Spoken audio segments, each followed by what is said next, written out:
domesticated dogs and turned them into a man's best friend. It all started about 30,000 years ago, where humans and wolves were pretty much enemies. Wolves would always try to sneak up on humans and try to scavenge leftover bones and food, and humans would typically kill or chase them away since they were aggressive. But sometimes there were wolves that weren't aggressive and simply stood near camps without bothering them. Noticing this, humans would only give the calm ones more food, and since they actually helped scare away predators and even warn us when something was near, we didn't mind them. Where these calm wolves began shadowing around humans all the time, and also helped us hunt, sharing the catch. And over time, we got so used to these wolves, we even began letting them live with us, only breeding and helping the ones with calm genetics and fighting off the aggressive ones. And throughout multiple generations of breeding, humans pretty much reshaped wolves' DNA to be friendlier towards us. And thousands of years later, slowly became the dogs that we have today. Are fighting back. Down under, Australia is banning all social media for people under the age of 16. And this is all going down on the 10th of December. So much so that two teenagers are now challenging Australia's highest court. Noah Jones and Macy Nayland, both 15 years old, are listed as plaintiffs in a legal challenge organized by the backing of a campaign group called Digital Freedom Project. Now, they are making arguments like, this social media ban robs the Australians of their freedom of political communication and it violates the Constitution, and that this legislation is grossly excessive. I mean, they might not be alone. YouTube and Google have slightly hinted at taking legal action. However, nothing is materialized. And the other problem is that, according to polls, the majority at least, support this ban.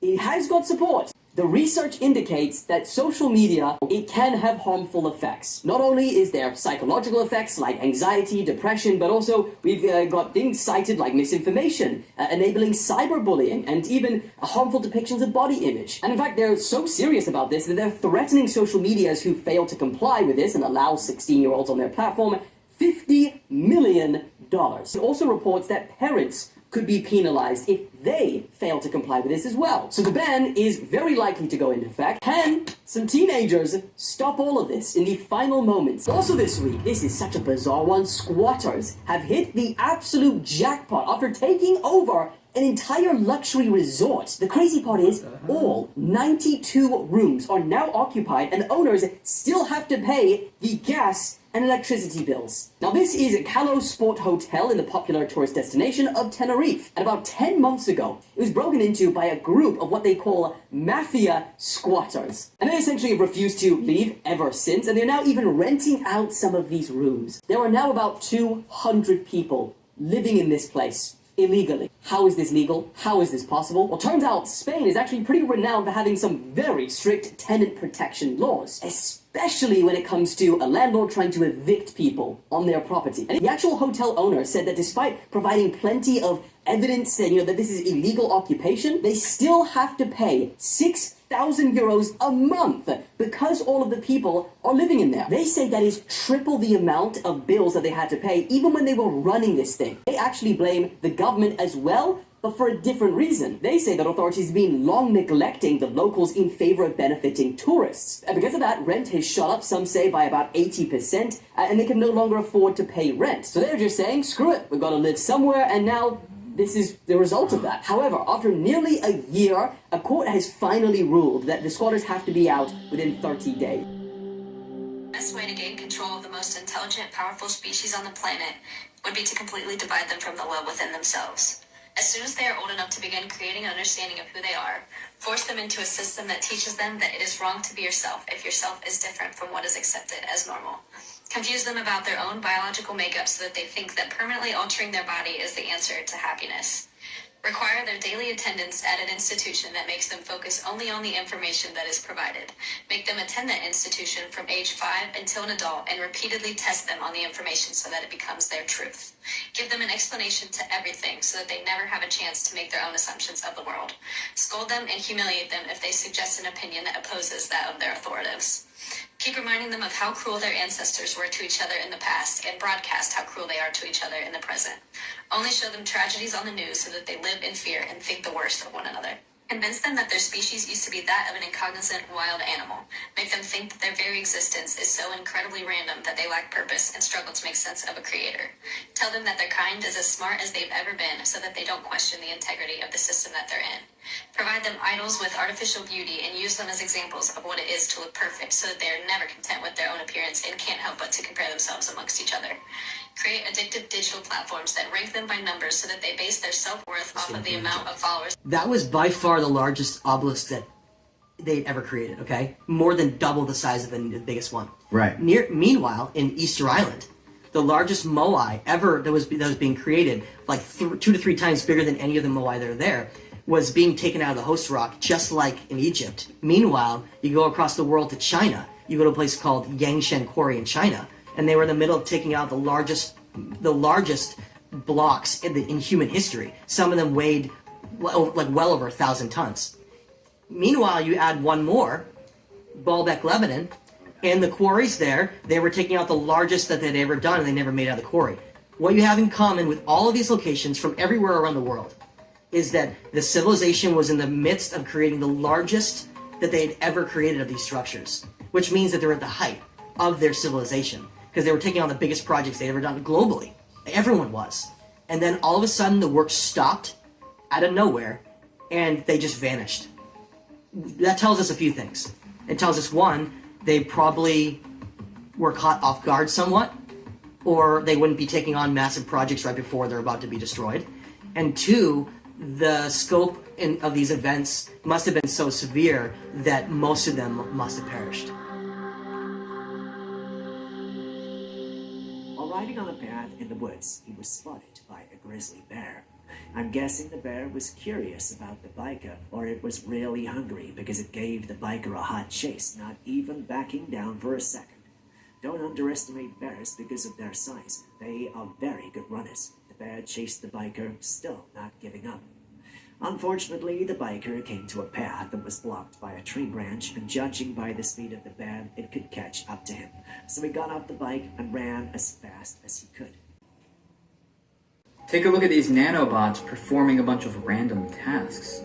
They're able to do all sorts of things. And the funny thing is, this nanotechnology isn't everything. Apparently they were injecting cows with it, so it might be in our beef. It's being sprayed in the air. It was in the shots. It's in everything. People are saying they're even putting it in the tap water. I don't really think there's any way to avoid this. Look at that. They connected a circuit. And this one's crazy. This one's absolutely crazy. They throw the other nanobots over the ledge.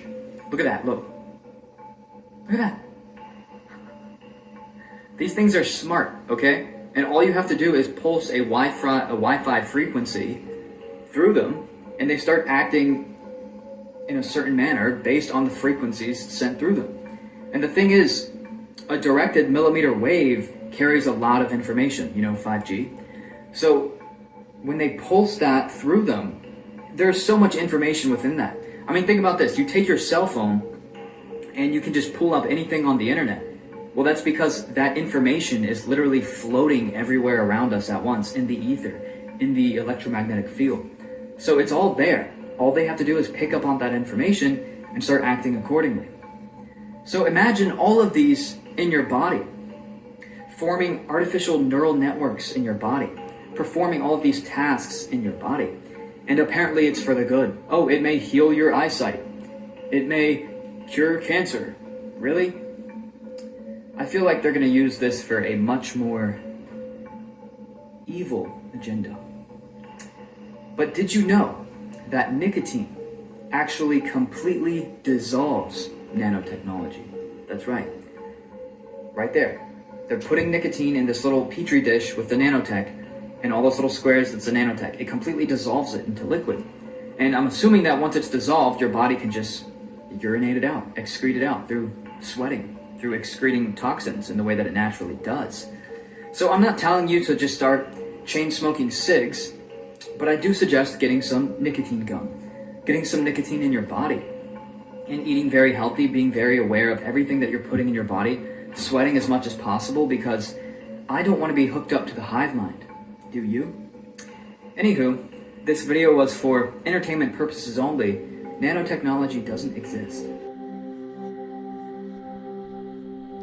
Over 200-year-old castle was put up for sale. For half the price, you can buy some one-bedroom properties in London. Now, the castle is located on a Scottish island called the Isle of Rum. Come on. It has 20 bedrooms, not one. It was once visited by the king, and you even get to keep all of the historical pieces inside, which might be worth now more than the actual castle itself. Built all the way back in the 1800s, so you know it's seen some But it was so cool that for a while, it even had public tours. It's even got lookout towers, so you can see the ops coming from miles away. And if you did just want to demolish it and build a 5-story car park, well, you might have problems actually getting the permits, because this building is an A-listed building, meaning that it's of national importance. The total price of this place, $750,000. You can get one-bedroom flats in London for $1.5 bigger million. than we thought. For years, people have debated over the shape of the Earth, if it is round or flat. But what if the Earth had more than just 7 continents, and Antarctica is a giant ice wall that kept us from seeing the rest of the continents? What if, once you made it past the ice wall, you'll find 20 other continents that are hidden from us? And what if there was a map that showed this? There are theories that these continents contain prehistoric animals, aliens, and advanced civilizations, and that the 7 continents that we are living in is actually a giant farm or business owned by a small handful of families that make up the filthy rich past the ice wall. That is why.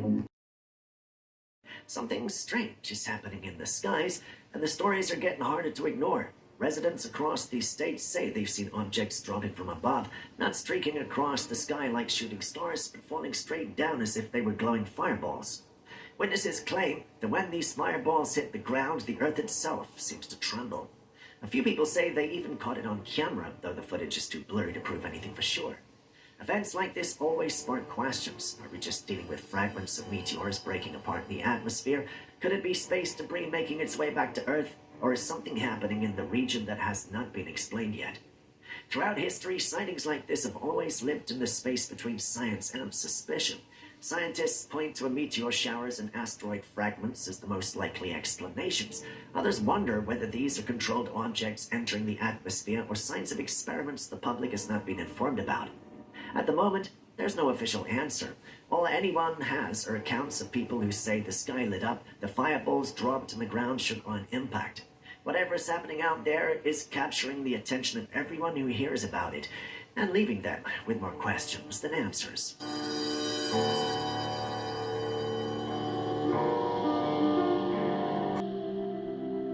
Beyond Earth, Mars is seen as the most likely place for us one day to call home. Countless missions have studied its surface, its atmosphere, and its potential to support life. Companies like SpaceX have pushed these efforts even further, sending probes, satellites, and research craft to learn as much as possible. What if Mars is not the only option? What if there is another world out there that could be even better? Astronomers have been studying a planet called LHS 1140b, and it stands out for several reasons. From a distance, the planet resembles a giant eyeball with a dark central pupil surrounded by lighter areas. Scientists believe the darker region could be a liquid ocean, possibly covering a huge portion of the planet's surface. Research suggests that LHS 1140b might have the right kind of atmosphere to support life, even human life, under the right conditions. Its temperature range, potential for liquid water, and stable atmosphere make it one of the most promising exoplanets discovered so far.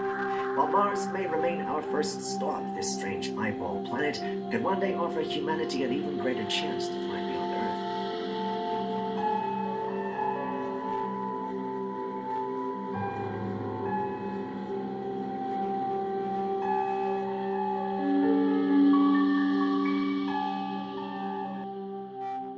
Something that looks straight up out of an apocalyptic movie happened in Hong Kong. Ancient construction method that's been around for 2,000 years there may have caused one of the deadliest fires in Hong Kong's history. This morning, the world is waking up to scenes of body bags being placed in ambulances, and not 1 or 2, but 7 massive high-rises still on fire as we enter the second day. And the death toll keeps on rising. Currently, as of the time of recording, it's 65, but nearly 300 people are still missing. So just 2 days before this fire broke out, an article was published explaining Hong Kong's recent attempts to try and phase out this traditional bamboo scaffolding method. And as I mentioned, this dates all the way back to the Han Dynasty. Mainland China, they banned bamboo scaffolding in 2022, but when there were talks of the same happening in Hong Kong, from residents saying that this technique it, has cultural heritage and it needs to be maintained. We haven't had really any issues with it before. Like deaths from fire in Hong Kong is actually extremely low. But a fire is believed to have started on the exterior of just one of the building's scaffolding. But due to the bamboo and the mesh wrapped around the scaffolding being so highly flammable, I mean, just for example, this was what the building looked like days before. It spread rapidly from building to building until 7 out of the 8 apartments in the Wang Fuk Court complex were completely engulfed. Firefighters couldn't even get inside for a long period because it was burning so hot. Now, police have since arrested 3 men from the construction company for gross negligence and manslaughter, saying that protective mesh wrapped around the bamboo may not have met fire standards. And also they say that some of the windows were sealed with a foam-like material.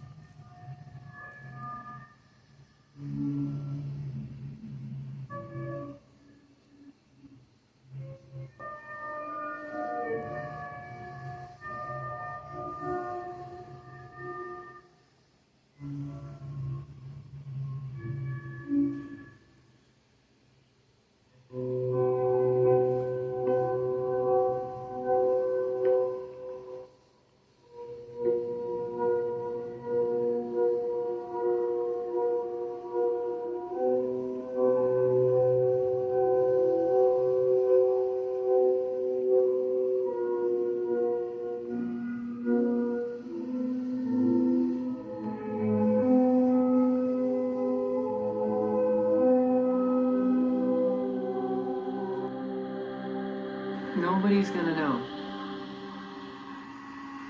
Nobody's gonna know. They're gonna know. How would they know?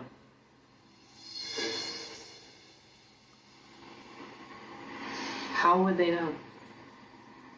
How would they know? Churches and cathedrals were never built for religion and places of worship. And I'm going to show you exactly what these were built for. Now, churches and cathedrals display cymatic patterns in their windows. And cymatics are patterns made by frequency and sound. These windows display high vibrational healing frequencies, and some chapels even have songs encoded into their architecture. Now, this is what cathedrals look like on the inside. Clearly, this is not set up and designed for people to all be sitting and listening to someone all the way at the front. They were designed for people to lay down and listen to the healing frequencies from the instruments in these cathedrals. Now, our ancestors knew exactly how powerful frequencies are, and the oracle chamber is a perfect example of this. This is an underground chamber in Malta that pitches sound at 111 hertz, and 111 hertz frequency has been proven to kill cancer cells. Now, these cathedrals were also designed to generate their own free energy and convert it into electricity. This is why the word cathode is in cathedral. A cathode is a type of electrode through which electrons move. Now, this information has been intentionally hidden from us from our predecessors. However, we are in a time of awakening. The public consciousness is shifting, and this information is coming to light. And this will definitely be a part of our free new world. Peace and love. What we're actually suffering from in 2020 was radio wave sickness. Loss of smell, loss of taste, hair loss, dizziness, nausea. Those are all symptoms of radio wave sickness. Now, most people don't know about radio wave sickness because it was taken off the diagnosis from the medical system in the 1920s. After the Kansas flu of 1919, with the rollout of the radio, they actually took radio wave sickness off because they can't sell people radios. How do you think cell phones work? How do you think computers work? They all work on radio waves. So they had to take radio wave sickness off of the ability to say, oh, that's what you're suffering from. Call it the flu, call it autoimmune, call it the chronic fatigue syndrome, call it something else. Because then people would catch on that when the radios were rolling out and all these cell phone towers and all these things, people would start connecting the dots. And back in 2020, we had the largest rollout of a new technology all throughout the country. Every spot that they would roll out this new technology, all of a sudden people start losing their smell, their taste, their senses, and then they got a phone that's got that new technology, and guess what? It's right here, so what's it cooking? Nose, the sense of smell, the taste, and then you call it an illness when it's just the same exact playbook as 1919 Kansas flu. You tell people they got the flu, and it's jumping all over, but the technology is jumping all over. That's what it is. No germs, no viruses, all the other stuff that they're making up. Object orbiting Earth that is estimated to have been there for 13,000 years. With all this talk of UFOs and non-human biologics these days, it's time to start asking the question, what if they're already here? And we've got some close-up HD photos of this thing that are gonna blow your mind. This is the first thing we'd see if an alien species ever finally decided to start coming down to us. Their motherships in our sky. Which Apple TV Plus series Invasion actually actually does a really good job at depicting just how realistic this whole scenario would be, documenting the real-time experience of the events that would take place if an alien species were to invade, through the eyes of 5 ordinary people around the globe as they struggle to make sense of the chaos around them. But in our world, there's this object they discovered around our planet back in the 50s and is apparently still orbiting us to this day. This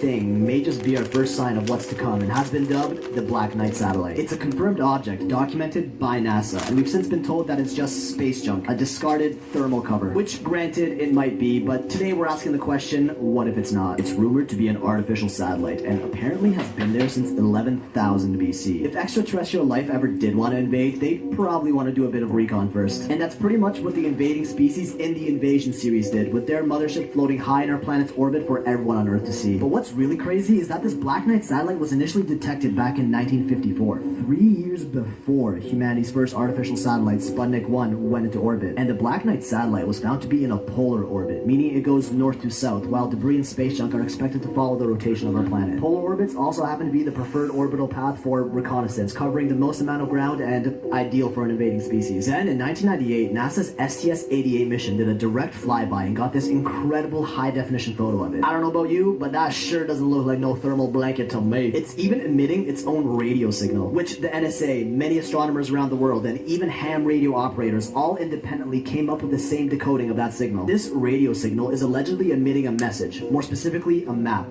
A star map of the constellation Boötis, with the only star out of place in this map being Epsilon Boötis, indicating that that may have been the origin star of this satellite. The position of the stars in this map was also slightly off from where they are now, but would match perfectly with our star positions 13,000 years ago, leading to believe that's when the satellite arrived. Epsilon Boötis is also a very special star system. There's a strange phenomenon there called the Boötis void, which esteemed theoretical physicists around the world all confirm that light appears to be getting bent around that area, far too big to be a black hole, some of whom suggest that it can even be an advanced civilization, using cloaking technology to keep themselves hidden from observers, like us. Alien species with cloaking technology is familiar territory in the Apple TV Plus series Invasion, where they use it to turn themselves and their ships invisible to the human eye, and we're forced to get creative to keep up. Season